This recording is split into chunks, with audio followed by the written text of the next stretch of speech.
ऐसा नहीं है कि तुम हमसे ज्यादा पढ़े लिखे या बहुत ज्यादा हमसे बहुत ताकतवर थे, लेकिन राजनीति में तुम्हारा एक नेता जिसने तुम्हें अनपढ़ों को भी पकड़ पकड़ के नौकरियों में घुसा दिया। जिस वक्त तुम्हारे लोग पढ़ना नहीं जानते थे, उस वक्त डॉक्टर भगवान दास जी सुप्रीम कोर्ट के वरिष्ठ अधिवक्ता हमारे वाल्मीकि समाज के थे। चंद्रशेखर रावण ने कहा दूसरा हमला हमारे ऊपर, हमारे अधिकार पे, कि हम 11 सितंबर को दिल्ली में रामलीला मैदान भरेंगे और इनको घुटने पे, हमें घुटनों पर लाएगा। हमने भी कहा कि हम तुझे घुटनों पे लाएंगे, और हमने 10 तारीख को सत्याग्रह रखा और इसको रामलीला मैदान से भागने के लिए मजबूर कर दिया। भाग खड़ा हुआ है रामलीला मैदान से। ध्यान रखना, 2 हमले इन्होंने हमारे ऊपर करे और हमने आत्मरक्षा में हमने भी जवाब दिया 2 बार अपने को सुरक्षित करने के लिए, लेकिन हम इनको तीसरा मौका नहीं देंगे। अब हम आगे बढ़ के हमला करेंगे और दिसंबर में शीतकालीन सत्र में हम जवाब देंगे, इनको ताकत के साथ देंगे।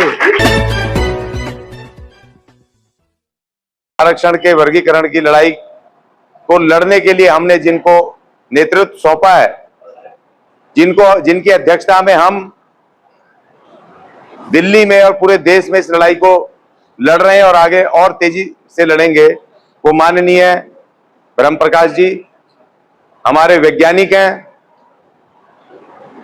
मौसम विभाग में दिल्ली में पढ़े लिखे बुद्धिजीवी।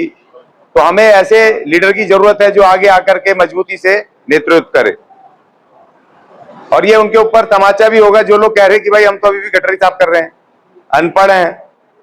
तो उनको पता चलना चाहिए कि भैया हमारा जो नेतृत्वकारी आंदोलनकारी जिसको हमने सेनापति बनाया है, वो तुम्हारा बाप है, वैज्ञानिक है।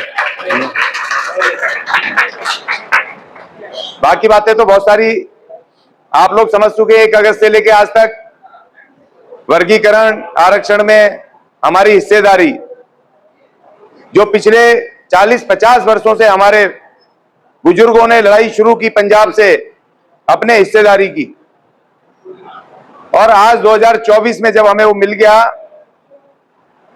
तो वो लोग जो अभी 70-75 वर्षों से एक तरफा 15% आरक्षण का आनंद ले रहे थे, अब उनको तकलीफ होना तो स्वाभाविक है। इसीलिए क्योंकि अब जब हिस्सा बट गया ना, तुम्हारे राजनीतिक लोग थे जगजीवन राम, जो लगातार कांग्रेस के अंदर बड़ी मजबूत पकड़ थी।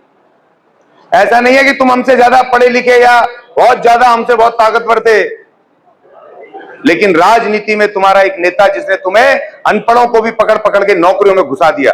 जिस वक्त तुम्हारे लोग पढ़ना नहीं जानते थे, उस वक्त डॉक्टर भगवान दास जी सुप्रीम कोर्ट के वरिष्ठ अधिवक्ता हमारे वाल्मीकि समाज के थे।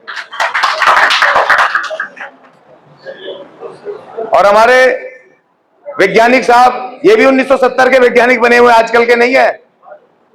MSc फिजिक्स करे हुए उस वक्त। तो इसका मतलब हमारे बाप दादाओं ने भले ही सफाई काम किया, लेकिन अपने बच्चों को पढ़ाया। मेरी मां खुद कहती थी कि मैंने अपने बच्चे इसलिए नहीं पढ़ाए कि सफाई का काम करेंगे, पर इस धीरे धीरे परिवर्तन होता है। हमारे वो बहादुर माँ बाप सफाई का काम करके अपने बच्चों को पढ़ा लिखा करके उन्होंने निकाला। जैसे हमारे एक साथी ने कहा कि सिर्फ 2-2.5% हमारे लोग रह गए सफाई के काम में, वो भी इस उम्मीद में रह गए कि शायद आज पक्के हो जाए, कल हो जाए, परसों हो जाए।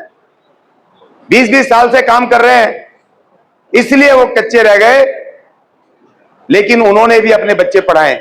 हमारे तरुण भाई ये दिल्ली में कच्चे सफाई कामगार हैं, लेकिन अपने 2 बच्चों को 6,000 रुपए फीस भर के पढ़ाते हैं।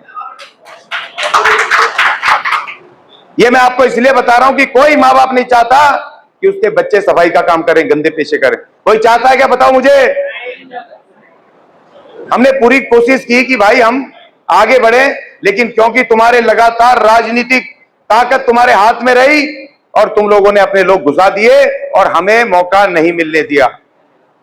राजनीतिक जो कह रहे हैं जी अनपढ़ रह गए, भाई इसीलिए तो रिजर्वेशन चाहिए कि हमें पढ़ने का मौका नहीं मिला। शैक्षणिक पिछड़ापन, भाई वही तो आधार है ना कि जिन लोगों को पढ़ने का मौका नहीं मिला तो उनको पढ़ाओ। और यही सुप्रीम कोर्ट ने कहा कि भैया जो कम पढ़े लिखे रह गए, जिनको मौके नहीं मिले, उनको सरकार पढ़ाए, इनको रिजर्वेशन दो। और ध्यान रखना, रिजर्वेशन जो एजुकेशन रिजर्वेशन है वो आपके प्राइवेट स्कूलों में, कॉलेजों में, संस्थानों में भी है। ये पढ़ रहे हैं अशोका विश्वविद्यालय में, सोनीपत पे इनके बच्चे पढ़ रहे हैं इस रिजर्वेशन से, अंग्रेज की तरह दिखाई देते हैं। क्योंकि हमें तुम घुसने नहीं देते तो हमारे बच्चे सरकारी स्कूलों में भी पढ़ने को मजबूर हैं, और ये सरकारी स्कूल भी बंद कर रहे हैं, टीचर नहीं भर्ती कर रहे हैं। तो इसलिए आरक्षण हमें चाहिए, इसलिए कि हमारे बच्चों को पढ़ाई लिखाई में मौके नहीं मिले, इसलिए चाहिए ना। और जब तुम पढ़ लिख करके तुम कह रहे हो बहुत पढ़े लिखे हो गए, तो भाई तुम तो वैसे ही रिजर्वेशन के क्राइटेरिया से बाहर हो जाते हो, क्योंकि जब तुम्हारी शैक्षणिक पिछड़ापन खत्म हो गया तो तुम्हारा आरक्षण भी खत्म होना चाहिए। दूसरी बात, जो नौकरियों में ये जो कह रहे हैं बार बार कि जी आर्थिक आधार पे आरक्षण नहीं है, हम भी कह रहे हैं आर्थिक आधार पे नहीं है, लेकिन जो आधार है दूसरा कि जिन लोगों को सरकारी नौकरियों में मौके नहीं मिले उनका वहां प्रतिनिधित्व होना चाहिए, उन तमाम लोगों को नौकरियों में जाना चाहिए। ये तो संविधान कह रहा है। जब तुम ले चुके हो नौकरियों में, एक एक घर में 4-4 IAS officer, IPS officer, 4-4 doctor तुम एक एक घर में, तो भाई 40 करोड़ लोग तक कैसे पहुंचेगा रिजर्वेशन?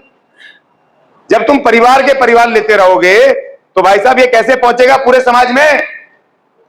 और जब कहा कोर्ट ने कि क्रीमी लेयर लगाओ, और ये जो 1 लाख अधिकारी बन चुके हैं, हजारों करोड़ रुपए कमा चुके हैं, इनको बाहर करो और उस आदमी को दो जो समाज का सबसे आखिरी पायदान पे जो सफाई का काम कर रहा है, उसके बच्चों को दो। तो क्या गलत कहा सुप्रीम कोर्ट ने? तो क्रीमी लेयर लगना चाहिए ना। मुझे बताओ यहां कितने लोग बैठे हैं जिनके घरों में कोई आईएएस, कोई कलेक्टर, कोई हो? बताओ, हाथ खड़े करो। तो वाल्मीकि समाज के लोग क्यों डर रहे हैं भाई क्रीमी लेयर से? हमारा तो एक भी आईएएस अफसर मुझे तो दिखाई नहीं दिया।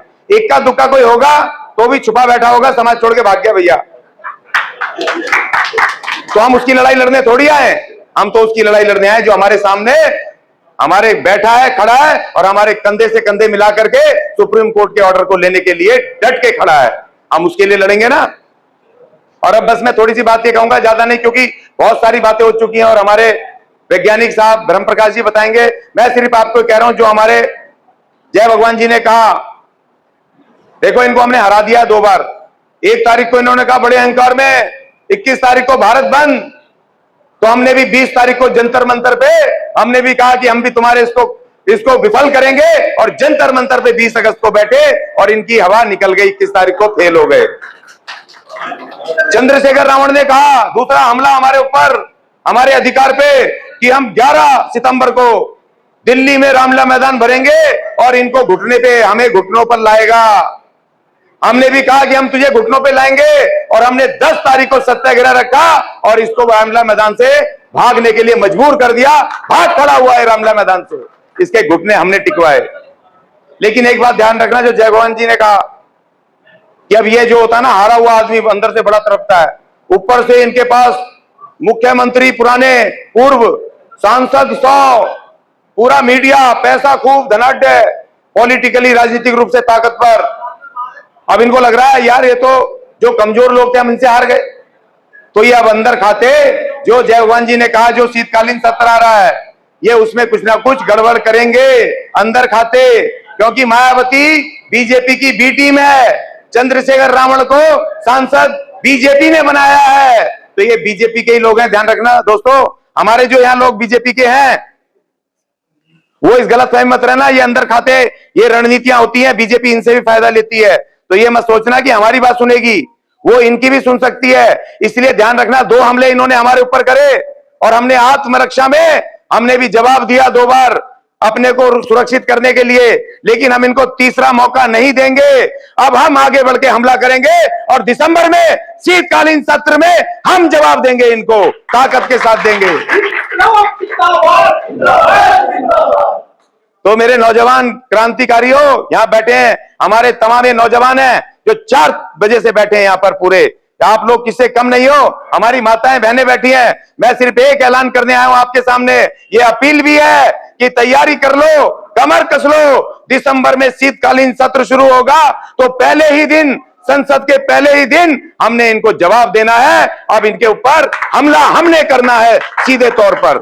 और मैं इसी बात से आप लोगों को सबको धन्यवाद अदा करते हुए कि आपने मुहिम को शुरू की है। मेरठ की धरती वो धरती है कि जिसमें 1857 की लड़ाई इस धरती से शुरू हुई, ये क्रांति की धरती है। माता दीन वाल्मीकि की धरती है जिन्होंने की लड़ाई शुरू की। तो इसलिए मैं कहना चाहता हूं आपसे कि आपको शुभकामनाएं और आप लड़ो, हम आपके साथ हैं, मगर दिसंबर में आपको दिल्ली कूच करना है। यही सब कहते हुए जय वाल्मीकि, जय भीम।